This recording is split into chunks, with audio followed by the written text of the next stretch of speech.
Before we jump into this wild HOA drama, make sure you smash that like button, subscribe for more real-life stories, and turn on the bell icon so you never miss an upload. Let's get into it. It started off like any normal afternoon. I had just pulled into the Ranch office parking lot, a place I'd been to a few times before. Nothing fancy, just a typical stop to handle a bit of business. The sun was out, not too hot, and the area was quiet, the kind of calm that makes you think it's going to be an easy, uneventful day. I parked properly, didn't block anyone, and stayed inside my car for a moment, just replying to a few texts.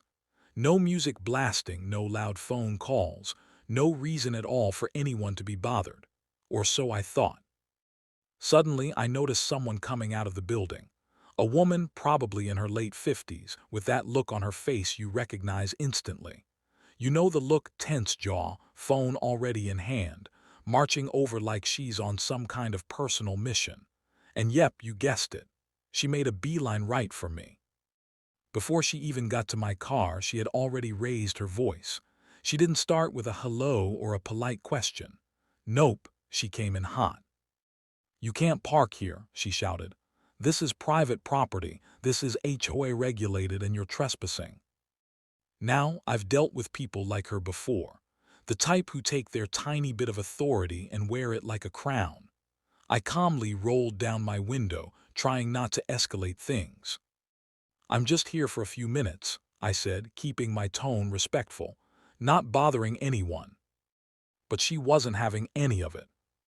"No, you need to leave immediately or I'm calling the police," she snapped, already dialing. And just like that, 911, over a parked car. No crime, no disturbance, just her ego and assumptions doing all the talking. I sat back and sighed. I didn't argue, didn't raise my voice. I just stayed there because I knew I hadn't done anything wrong, and because I also knew I wasn't alone. What she didn't realize was that two of my Marine brothers were just a short distance away. We had planned to meet up after I finished my stop here. They were already on their way, and as luck would have it, they pulled into the lot just as she was loudly giving the 911 operator her version of events. Now let me tell you something.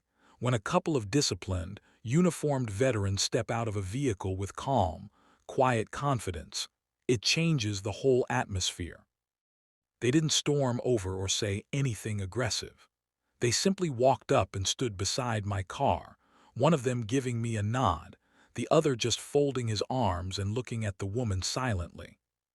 She paused, mid-sentence. Her whole posture shifted. Suddenly, her voice softened. She glanced at them, then back at me, and for a second I could see her trying to figure out how to backtrack. I was just making sure everything was okay," she stammered, now addressing the air more than anyone directly. "We've had incidents before." But the damage was done. She knew it. We knew it.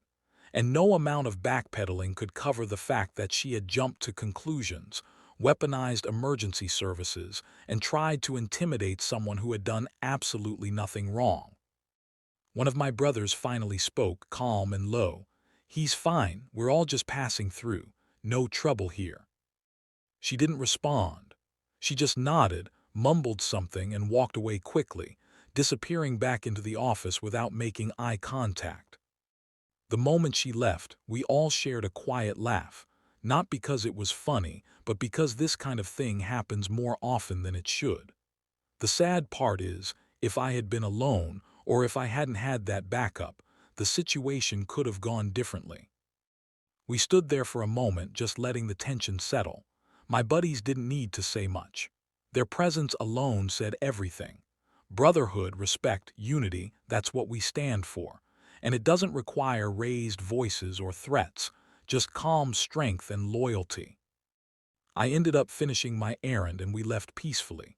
No cops showed up. I guess Karen decided to hang up before finishing her call, realizing she might have gone too far this time. I'm not sure what she told the people inside the office.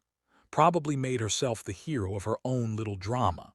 But for me, it was just another reminder of how people judge based on assumptions, and how sometimes just showing up with the right people changes everything.